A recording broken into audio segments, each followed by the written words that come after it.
Alright guys, TacticalRab back again today. Haven't enjoyed your day so far, and today I wanted to talk about a pretty interesting discussion which came up on the Hardpoints podcast a couple of weeks ago. That being regarding the Optic Chicago squad, and Envoy effectively being the in-game leader for this team. It's kind of an untraditional format where typically you'll have your more veteran main assault rifle type player will act as the in-game leader because it maybe makes more sense. Can kind of see the troops from the back, and it tends to be the main assault rifle players tend to be the older players on the team regardless. But the Optic Chicago situation is slightly different. The question mark is, when the pressure is on, will these guys, the Scump and FormaLs of the world, listen to Envoy's play calls, or will they decide to do their own things? Or maybe FormaL needs to consider stepping up his level of leadership that he has on this team. Intrigued to hear your thoughts in the comment section below. Like if you guys enjoyed the video, subscribe if you are new. As always, I'd greatly appreciate it. It really helps out the channel. Thank you very much indeed for doing that. First of all, this I thought was pretty entertaining from FastMauler. This guy Mohawk always talking, but his results say nothing. Cancelling my scrims last minute, shaking my head, never again. Puts up a, well, tweet right here saying, okay, top 64 at a couple of these tourneys. And with Karma and 3 rings, can't even save this guy. Karma got top 6 the weekend before that without him. So yeah, pretty funny drama on the timeline. It never goes away. Wanted to mention this though. So Envoy's absolutely been killing the YouTube game these last couple of weeks. Completely rocketed past my subscriber count without even breaking a sweat. But he's been uploading a lot of scrim series and stuff like this. If you guys have been watching these videos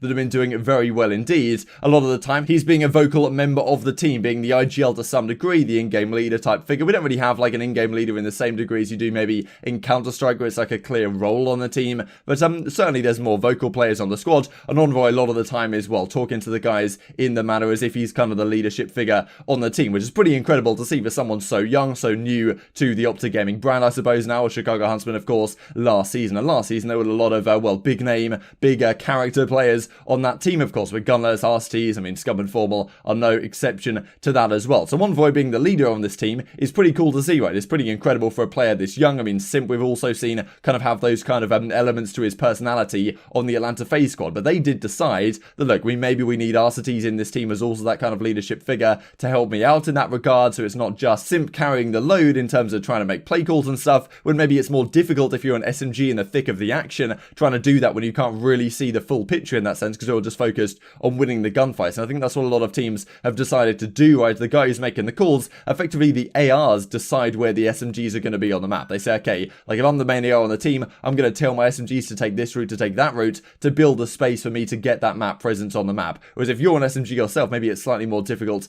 to make those play calls. And of course, the entire team contributes to the communication and stuff like this. But yeah, in terms of someone making a pure play call or seeming like the leader on the team, it's actually Envoy that seems to be doing that the most, as it seems right now, which obviously, as I say, is very impressive indeed. But most teams don't go down this route, right? And the question mark was from some of the guys on the Hardpoints podcast, and well, they had this sexy new intro right here that I tried to share with you guys on screen, I imagine, for the next one, which is going to be coming out hopefully in a couple of days' time. But well, they had to say in the first episode that, look, do they believe that Envoy can maintain this level of trust, level of belief from his team when the going gets tougher, when they have a difficult series loss and they're going into the second series, or they're going into a second best of 5 or something, and Envoy's like the leader on the team and you've got Scump and FormaL sitting there? Are they going to stick to their guns in that sense in those pressure moments? I think that is a reasonable question to have given the caliber of those players. I guess the talking point I want to bring up when it comes to Optic Chicago is you lose somebody like Arcides, and then you replace, well, obviously they lost multiple people, but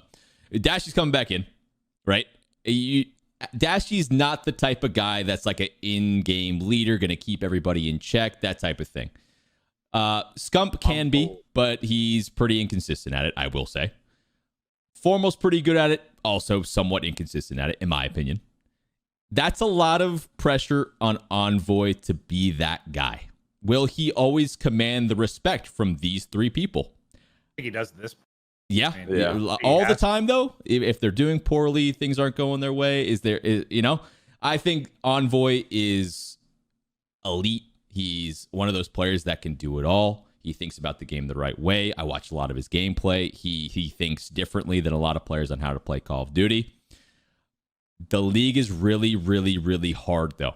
And when you have, when things aren't going right, will he hold that respect when something goes wrong? If they lose a tough series or 2 tough series in a row at tournaments, things like that. That's my worry. He has the respect now, but I don't know. It could go south quickly. I've seen. Go ahead. I know what you're talking. Yeah, I mean, when I watch like scrims and stuff, and obviously it's a little bit different. Him and Troy have really good chemistry. They sort of have a majority of the discussions. But to what your point is, like someone does have to step up. I think it's Matt. I think it has to be FormaL. I think it's Matt too. I think he's sort of at that point in his career where it's time to do so. And when I watch, he does have a lot of like it's a different Matt than what I've teamed with like in the past. I think it is like he definitely, it just talks through things. How do we want to approach this and in that not? But yeah, I mean, I know what you're saying. You lose RCs who can sort of command the room a little bit. Who else can do it? Envoy's having a bad game and he's not as vocal as he usually is. Right, I know what you're saying. Alpha FormaL needs to come back and lead the boys. Like you can't always rely on one person. That's my point. So like if you see like an old version of FormaL come back in terms of vocal leadership, it's a non-issue. So these were the Chicago Huntsmen's results for last season. So you can see like early on they were very good, won the London event, won the Seattle event when it went online, and they had Gunners in the team in the early half. And then they swapped him out for Bristini. But yeah, still certainly some big names, some big vocal characters on this team. RC's Envoy, Bristini and Gunners. And it's not like Scump and FormaL are quiet players at all by any means. But obviously you can see their results kind of fell off the latter half of the season. And there is a question mark really that a lot of the other teams that we're going to look at right now tend to be a main assault rifle type veteran figure as their leadership figure. So RCT's, of course, on Atlanta FaZe. Simp was kind of doing a fair bit of that last season. Of course, on the Dallas Empire, it's Crim6, Hukali, Shotzi under him. It's very clear how that team is defined. Very similar, really, over at the subliners, with Clayster, being the main assault rifle leadership type figure, which it has really been for a number of different years, right? And it makes sense to have a team defined in this way, in my opinion, because the main assault rifle tends to be the older player anyway, and it's really kind of strange why that tends to happen. But it seems to be that as players get older, they maybe more tend towards using an assault rifle or something. Maybe it's just because the young cracked out kids are so cracked that they have to use an SMG to be effective. I don't really know, but there's obviously a lot of good up and coming like main assault rifle players as well. So maybe it's not always the case, but it just tends to be the case. And as I was saying, I think that it does make sense, the fact that your main assault rifle can kind of see the big picture. They're getting in less engagements than the SMGs are, and the SMGs can just focus on killing and then listen to the orders being barked in their ears. And the fact that Envoy's trying to do both is obviously very impressive, but maybe will take away from one element or the other. And you could argue that, look, most of these teams, I mean, Slactor might be the in-game leader on Florida Mutineers. I'm not really sure how some of these teams break down, because some of these guys are more, vocal than I picture them to be. But a lot of the teams that you do know and are quite clear about is, of course, RC's on FaZe, Crim6 on the Dallas Empire, Slasher, of course, over at the Los Angeles Thieves, Accuracy on the Minnesota Rocker, Clayster of the New York Subliners, and Seattle Surge pretty much have Looney as their in-game leader type figure. He's obviously done it in the past with these guys before, and he's, of course, an SMG as well. So he's in a similar situation maybe to a team like Optic Chicago, but at the same time, like, he's not expected maybe to be the slaying SMG on this team. I mean, I guess Optic Chicago is in a pretty similar way, but Envoy honestly is putting up massive numbers. Looney on this team, you might not be expecting to be the big numbers guy. It might be like Bristini, but most of these teams do tend to have an assault rifle as their leader figure on the squad. So going forward, when the going gets tough, I mean, like this season, of course, is going to be very tough. Optic have been looking very good in scrims these past couple of days, but when the season does begin, I mean, we've got FaZe, we've got the Dallas Empire, we've got teams like the Subliners probably going to improve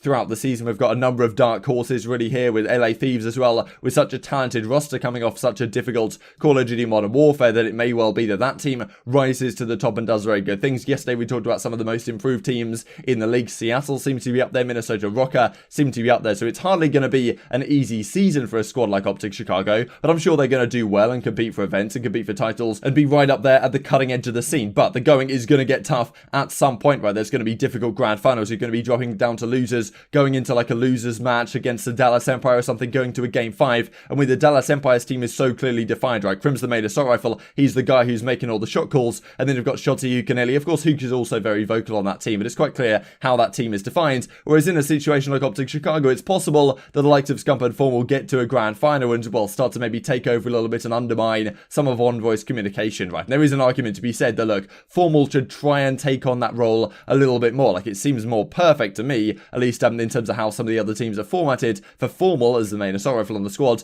and Dashy, of course, as his flex, to maybe make more of the play calls and more of the shot calls and feel like that in-game leader type figure on the team that he really hasn't done for the last couple of seasons, but it seems to be a role that I think he would be capable of, and maybe makes more sense for Optic Chicago to form their team in that manner, and then Envoy can maybe focus on killing things a little bit more. It's certainly an interesting discussion. You, of course, need your entire team to be vocal and contributing to improving and getting better and doing all these type of things, but you need someone who's who's kind of designated to be the leader, and the question is that when the going gets tough and things get difficult, will that kind of change in the back of Optic's mind? That might cost them in a key moment. But I'm certainly intrigued to hear your thoughts in the comment section, but maybe that is not the case at all. But this, of course, is the squad. Dashy, Envoy, FormaL, and Scump for the upcoming season. General as their substitute, Sender as the coach. If you guys aren't too familiar with the Optic Chicago squad and are very new to Call of Duty, and welcome to you if you are. And I just wanted to mention this as well before we finish the video here from JP Krez. The movement away from a pick 10 to a Warzone kind of creator class system. 50 attachments, guaranteed perks, lethals, tacticals, 5 attachments, etc., in which sacrifices rarely need to be made, as painted GAs in a worse light